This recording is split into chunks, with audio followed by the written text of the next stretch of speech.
सर्दी का जोर पहले से जरा टूटा था। उस सुबह भी सुनहरी सी धूप टॉक्सिम्स ख्वाह पे बिखरी थी। मुजस्मा आज़ादी के गिर्द हर सू सोने के सराह चमक रहे थे। वो दोनों सुसुरवी से सड़क के किनारे चल रही थीं जब डीजे ने पूछा, हया, ये टॉक्सिम नाम कितने मज़े का है। इसका मतलब क्या हुआ भला? मैं शहर की मेयर हूँ, जो मुझे पता होगा। नहीं, वो मेरी गाइड बुक में लिखा था कि टॉक्सिम अरबी का लफ्ज़ है और उसके मायने शायद बांटने के हैं, क्योंकि यहाँ से नहरें निकलकर सारी शहर में जाती ही थी। तुम्हें अरबी आती है इसलिए पूछ रही थी। अरबी में तो टॉक्सिम नाम का कोई लफ्ज़ नहीं है, और अरबी में बांटने को तकसीम कहते हैं। वो एकदम रुकी और बेख्तियार सर पे हाथ मारा। ओह, तकसीम यानी तकसीम। अगर गोरों की तरह मुंह टेढ़ा करके पढ़ो तो तकसीम, तकसीम या टॉक्सीम बन जाता है। टॉक्सिम, वाह। वो दोनों इस बात पर खूब हंसती हुई आगे बढ़ने लगी। वो शॉपिंग के इरादे से आज इस्कलाल स्ट्रीट की तरफ गई थी। इस्कलाल जदेसी टॉक्सिम के करीब से निकलने वाली एक लंबी सी गली थी। वो गली दोनों अतराफ से कदीम आर्किटेक्चर वाली ऊंची इमारतों से घिरी थी। गली बेहद लंबी थी। वहाँ इंसानों का एक रश हमेशा चलता दिखाई दे रहा होता। बहुत से सामने जा रहे होते और बहुत से आपकी तरफ आ रहे होते। हर शख्स अपनी धुन में तेज तेज कदम उठा रहा होता। गली के दरमियान एक पटड़ी बनी थी जिस पर एक तारीखी सुर्ख रंग का छोटा सा ट्रॉम चलता था। वो पैदल इंसान की रफ्तार से दुगनी रफ्तार से चलता और गली के एक सिरे से दूसरे सिरे तक पहुंचा देता। इस गली को खत्म करने के लिए भी घंटा तो चाहिए था। वहाँ दोनों अतराफ में दुकानों के चमकते शीशे और ऊपर कुमकुमे लगे थे। बाजार, night clubs, restaurants, coffee shops, designer wear, girls हर ब्रांड की दुकानें वहाँ मौजूद थीं। चंद रोज़ पहले वो इधर आई तो सिर्फ विंडो शॉपिंग में ही 2.5 घंटे गुजर गए, और तब भी वो इस्तकलाल जदेसी के दरमियान पहुंची थी। सो थक कर वापस हो ली।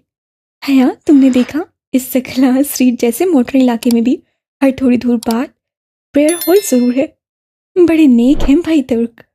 वो कदरे तंसिया हंसी और फिर मुतलाशी निगाहों से इधर उधर देखने लगी। इस्तकलाल स्ट्रीट आने का असल मकसद जिहान से मिलना था, और वो सिर्फ इसलिए यहाँ आई थी कि बर्गर किंग जाए, और मैं यहाँ से गुजर रही थी तो सोचा कहकर उससे मुलाकात का बहाना ढूंढ ले। वो दोनों साथ साथ तेज रफ्तारी से चल रही थीं। वहाँ हवा तेज सी और हया के खुले बाल उड़ उड़कर उसके चेहरे पर आ रहे थे। वो बार बार कोट की जेब से हाथ निकालती और उन्हें कान के पीछे उड़सती। तभी उसे बर्गर किंग का बोर्ड देखा तो डीजे को बताए बिना रेस्टोरेंट के दरवाजे तक आई, और इससे पहले कि वे दरवाजे पर हाथ रखती, दरवाज़ा अंदर से खुला और कोई बाहर निकला। वो बेख्तियार एक तरफ हुई। वो जिहान था। वो उसे पहचान गई थी, मगर वो अकेला नहीं था।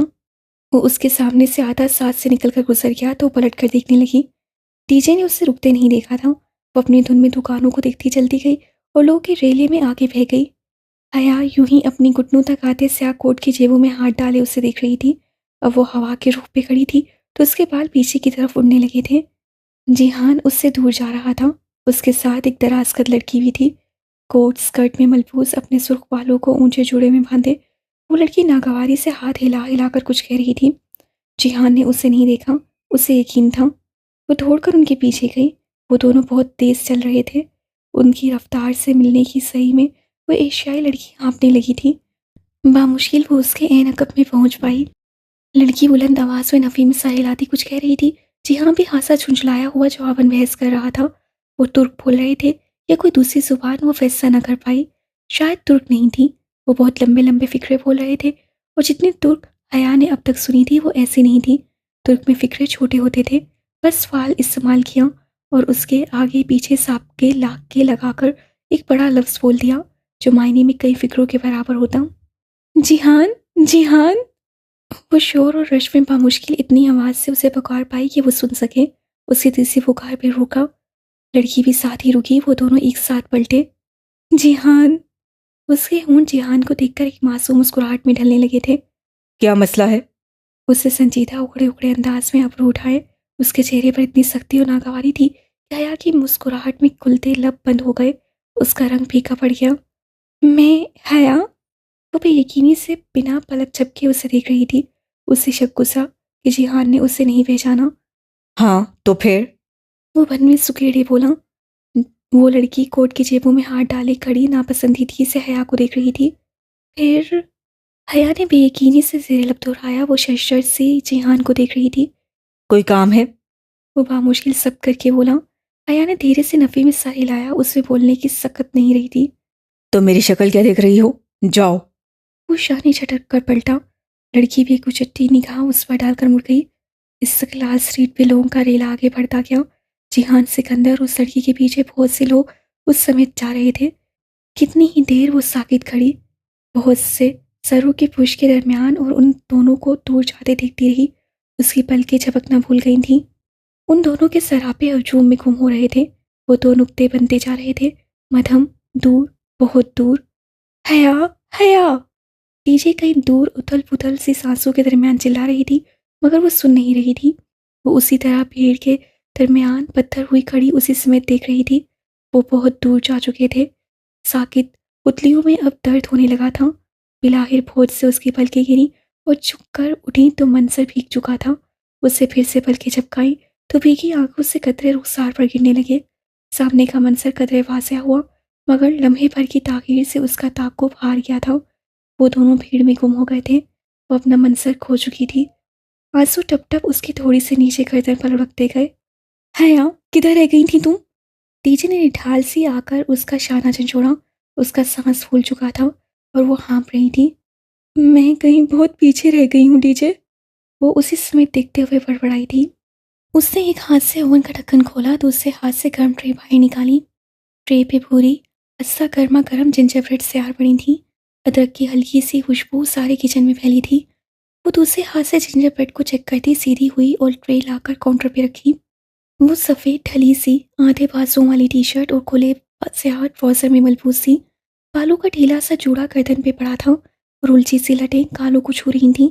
टी शर्ट के ऊपर पहने एप्रन पे जगह जगह चॉकलेट और क्रीम के धब्बे लगे थे। मुतज़िम काउंटर की एक तरफ खड़ा प्याले में अंडे की सफ़ेदी फेंट रहा था। डीजे दूसरी तरफ खड़े सजावट के लिए ली गई बंटीज, जेली और रंग बिरंगे बीन्स के पैकेट खोल खोल कर प्लेट में उंडेल रही थी। हर रंग के बीन्स, कैंडीज और सुर्ख जेली बीन्स का ढेर लग चुका था। आज हुसैन की सालगिरह थी। रवायती तरीके से केक बनाने की बजाय हया उसके लिए जिंजर ब्रेड हाउस तैयार कर रही थी। 1 फीट ऊंचा जिंजर ब्रेड से बना घर जो चॉकलेट, क्रीम और रंग बिरंगी जेली से सजना था, वो पिछले 4 घंटे से लगी हुई थी और अब बिलाखिर उसके जिंजर ब्रेड के 6 के 6 टुकड़े बेक हो चुके थे। 4 दीवारों के लिए और 2 मखरूती छत के लिए। आओ अब इसको जोड़ते हैं, उससे कहा तो मुतसिम जो आइसिंग बना चुका था प्याला रखकर उसकी तरफ आया। डीजे अब एक दीवार उठाकर उसमें से मुस्ततील दरवाज़ा काट रही थी। हया और मुतसिम ने एहतियात से दोनों दीवारें मुसल खड़ी की और उनके जॉइंट पे बातों कम मखसूस सिरप लेप दिया। फिर बहुत आहिस्ता से दोनों ने अपने हाथ हटाए।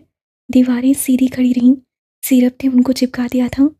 ज़बरदस्त, वो पुरजोश सी हो गई। उसका घर बन रहा था। ये ख्याल ही उसकी सारी थकावट भगा के ले गया। वो दोनों अब अगली दीवार छोड़ने लगे। हया के माथे से झुलती लट बार बार आंखों के सामने आती। वो बार बार हाथ से उसे पीछे हटाती। औरों पे लगे चॉकलेट सिरप के धब्बे उसके रुखसार पे लगे, मगर परवाह किसे थी। 4 दीवारी बन गई थी। अब उन्होंने 2 मुस्ततील टुकड़ों को ऊपर उल्टे वी की तरह रखा और जोड़ पर सिरप लगाया। काफ़ी देर बाद उन्होंने अपने हाथ उठाए। छत पर करा रही। सिरप सूखने लगा था। छत मज़ीद मजबूत होती गई। हया, तुम ग्रेट हो। वो भूरा सा घर बिना रंग या आराइश के भी इतना प्यारा लग रहा था कि मुतसिम बेख्तियार सताइश से बोला, मुझे पता है। वो धीरे से हंसी। वो तीनों अब अला बला कैंडीज, बंटीज और जेलीज से दीवारों की सजावट करने लगे। वो हर डेकोरेशन के टुकड़े के पीछे ज़रा सा सिरप लगाकर उसे दीवार से चिपका देते।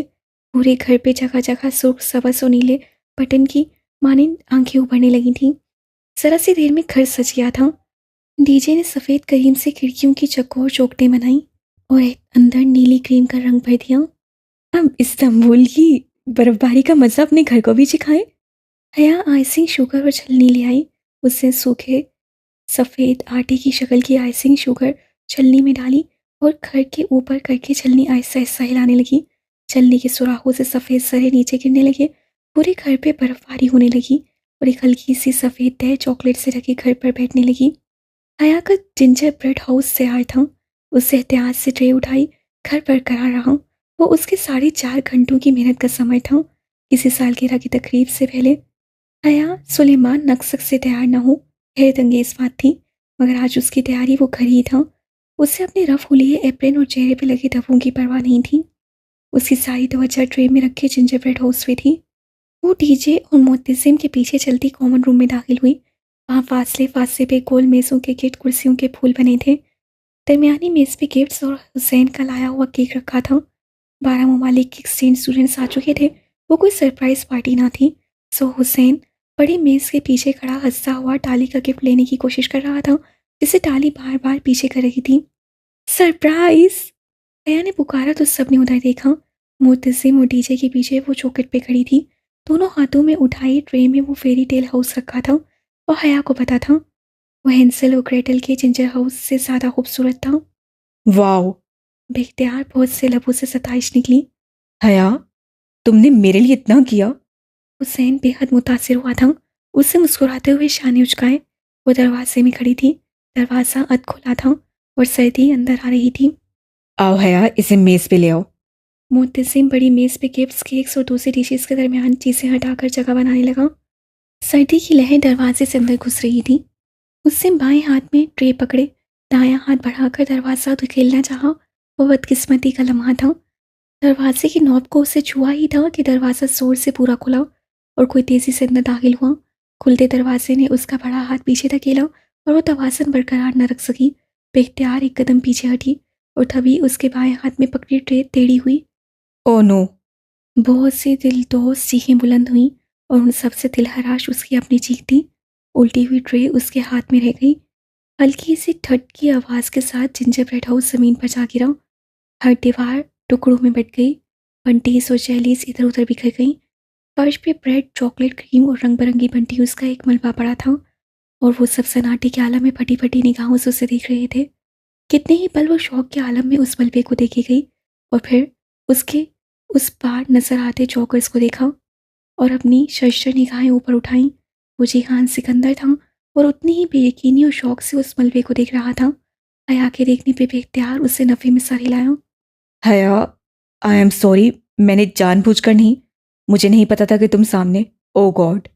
तासुफ, मलाल के मारे वो कुछ कह नहीं पा रहा था। वो जो फटी फटी निगाहों से उसे देख रही थी एकदम लब भींच गए। उसकी आंखों में तखीर की जगह गुस्से ने ले ली। खून की सुर्ख लकीरें उसकी आंखों में उतरने लगी। वो एकदम झुकी, ब्रेड का टूटा क्रीम में लुथड़ा टुकड़ा उठाया और सीधे होते पूरी कुव्वत से जिहान के मुंह पे दे मारा। वो इस गैर मुतवक्का हमले के लिए तैयार नहीं था। क्रीम में लुथड़ा टुकड़ा उसकी गर्दन पे लगा तो वो बेख्तियार 2 कदम पीछे हटा। टुकड़ा उसकी शर्ट पर से फिसलता नीचे कदमों में जा गिरा। उससे गर्दन पे लगी क्रीम को हाथ से छुआ और फिर उंगलियों के पोरों को बेयकीनी से देखा। हया, मैंने जानबूझकर नहीं किया। वो सुर्ख आंखों से लब भींचे जिहान को देख रही थी। उससे लब इतनी सख्ती से भींच रखे थे कि गर्दन की रगें उभरने लगी थीं। वो कनपट्टी पे नीली लकीर नजर आ रही थी। वो बिल्कुल चुप खड़ी गहरे गहरे सांस ले रही थी। हया, इट्स ओके। हुसैन परेशानी से आगे बढ़ा। डीजे और मुत्तसिम उसके साथ थे। हया, मैंने वाकई नहीं देखा था कि तुम। Shut up, just shut up. वो इतनी जोर से चिल्लाई कि आगे बढ़ता हुसैन वहीं रुक गया। चले जाओ तुम यहाँ से, कहीं भी चले जाओ मगर मेरी जिंदगी से निकल जाओ। तुम मेरे लिए अजाब और दुख के अलावा कभी कुछ नहीं लाए। निकल जाओ इस कमरे से। उससे उर्दू में चिल्ला कर कहा था। 12 ममालिक एक्सचेंज स्टूडेंट्स में से उर्दू कोई नहीं समझता था सवाई डीजे के, मगर वो तमाम मुतासिब खड़े तलबा समझ गए थे कि वो क्या कह रही है। हया। जिहान की आंखों में दुख उभरा। मेरा नाम भी मत लो। उससे गर्दन के गिर्द बंधे एप्रिन की डोरी हाथ से नोची। एप्रिन एक तरफ उतार फेंका और भागती हुई बाहर निकल गई। सीढ़ियों के ऊपर लगा बल्ब उसके आते ही जल उठा था। वो तेजी से चक्करदार सीढ़ियां उतरने लगी। आंसू उसके चेहरे पे बह रहे थे। आखिरी सीढ़ी फलांग कर वो उतरी और बर्फ से ढकी घास पे तेज तेज चलने लगी। बाहर तेज सर्द हवा थी।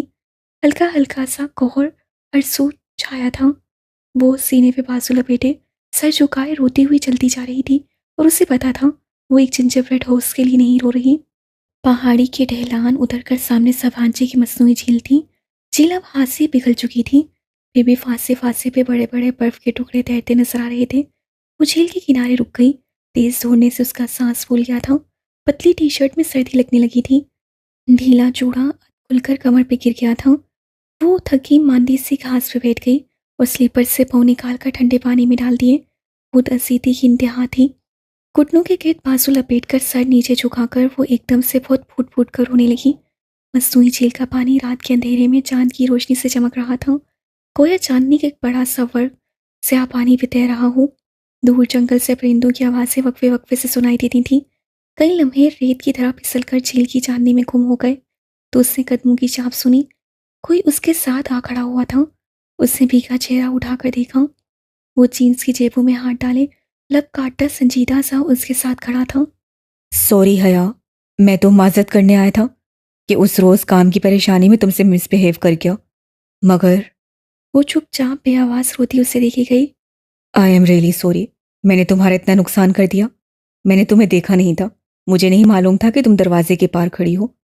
मैंने तुम्हारा बढ़ा हुआ हाथ नहीं देखा था। अपनी दांत में बहुत तेज चल रहा था और अनजाने में तुम्हारा हाथ धकेल दिया। तुम्हारी सारी रियासत ज़ाया कर दी। शायद वो सिर्फ जिंजर ब्रेड हाउस की बात कर रहा था या शायद उनके ताल्लुक की। वो अभी कुछ भी सही या गलत समझना नहीं चाहती थी। मगर मैं दावा कर दूंगा। मदावा? उसके बहते आंसू पल भर को थमे। हाँ, मैं तुम्हें बिल्कुल ऐसा जिंजर ब्रेड हाउस बना कर ला दूंगा। और उसका दिल चाहा वो फूट फूट कर फिर से रो दे। My foot Jihan Sikandar.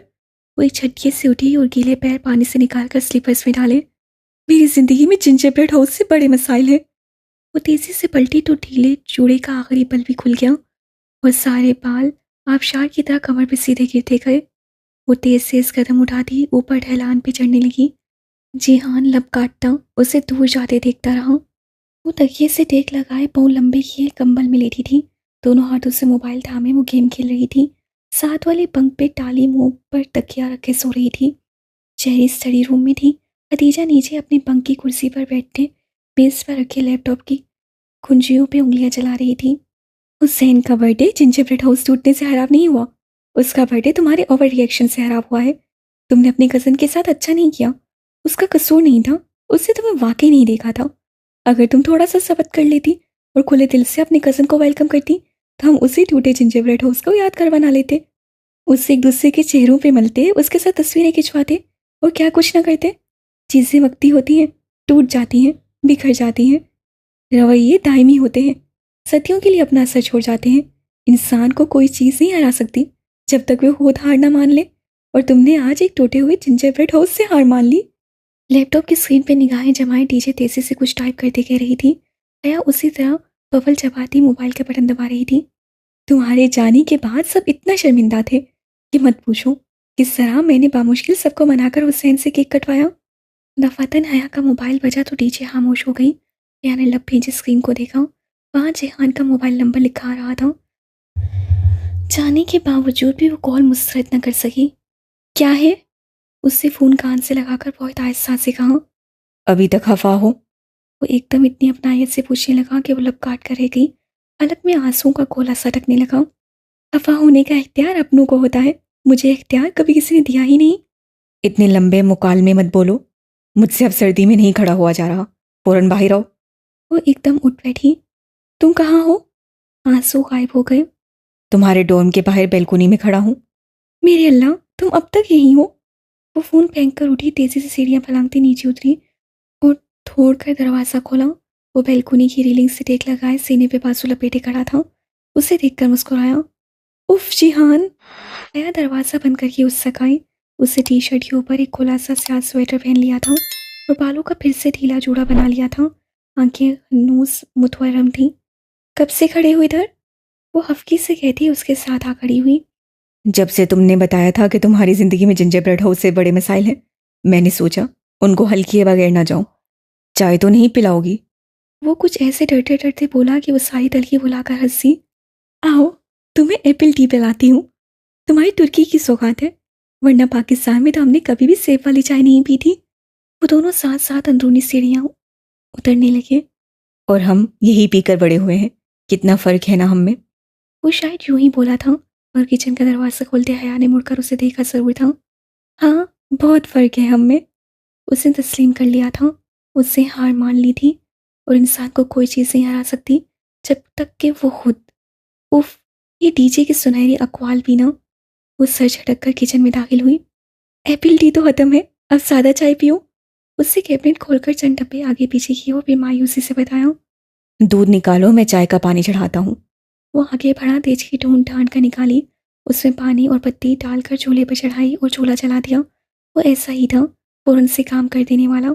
उसके हाथ बहुत सख्त और मजबूत से लगते थे, काम के, मेहनत और मुशक्कत के आदि। वो इस्तांबुल की वर्किंग क्लास का नुमाइंदा था। अब वो स्लैब पर रखे बर्तन जमा करके सिंक में डाल रहा था। रहने दो जिहान, मैं कर लूंगी।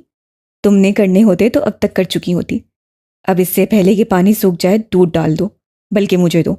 उससे प्लेट धोते हुए दूसरे हाथ से दूध का डिब्बा उठाया और खुद ही तेजकी में उंडेल दिया। वो उसे देख कर रह गई। वो खुले नल तले प्लेट खंगाल रहा था, जीन्स और जॉगर्स पहने, स्वेटर की आस्तीनें कोनियों तक मुड़े। वो टॉक्सिम स्क्वायर की मेट्रो में मौजूद उस एग्जेक्टिव से कतन मुख्तलिफ लग रहा था जिससे चंद हफ्ते कबल हया मिली थी। हया, हया! डीजे आवाज वागता से चिल्लाती हुई किचन में दाखिल हुई। तुम्हारा फोन मर जाएगा बच बच कर। ओह, अस्सलाम वालेकुम। जिहान को देखकर वो गड़बड़ा गई। वालेकुम सलाम। जिहान ने पलटकर उसे जवाब दिया। तुम्हारा फोन। वह हया को मोबाइल थमाकर वापस उड़ गई। हया ने मोबाइल पे देखा, 5 मिस कॉल्स, तुर्की का कोई गैर शनासा नंबर। उसी वक्त उसका मोबाइल दोबारा बजने लगा। उस स्क्रीन को देखा, वही तुर्की का नंबर। उससे कॉल वसूल कर ली। हेलो। जब वो बोली तो उसकी आवाज़ में तसबसब था। हया सुलेमान, बंदे को अब्दुल रहमान पाशा कहते हैं। अब तक तो आप मुझे जान गई होंगी। वो शस्सा उर्दू में कह रहा था। उसकी आवाज़ में मुंबई के बासियों का तीखापन था और लहजा बहुत ठंडा। हया का रंग फीका पड़ गया। उससे पलके उठाकर जिहान को देखा। वो बहुत गौर से उसके चेहरे के उतार चढ़ाव देख रहा था। रॉन्ग नंबर, उससे कहकर फ़ोन रखना चाहा, मगर वो आगे बढ़ा और मोबाइल उसके हाथ में से ले लिया। कौन? वो फ़ोन कान से लगाकर बोला तो उसके चेहरे पे बेबन आ सकती थी। कौन? उससे दोहराया। दूसरी जानिब से कोई कुछ नहीं बोल रहा था। जिहान लब भींचे चंद लम्हे इंतजार करता रहा, फिर उससे फ़ोन कान से हटाया। बंद कर दिया है। उससे मोबाइल हया की तरफ बढ़ाते हुए जांचती मशकूक निगाहों से उसे देखा। कौन था? तुम्हें नहीं बताया तो मुझे क्यों बताता? शायद रॉन्ग नंबर था। वो अब संभल चुकी थी। तुम्हें कोई तंग तो नहीं कर रहा? फिर वो जैसे चौंका। वो फूल? पता नहीं कौन है। उसे शाने उचका दिए। जाने दो।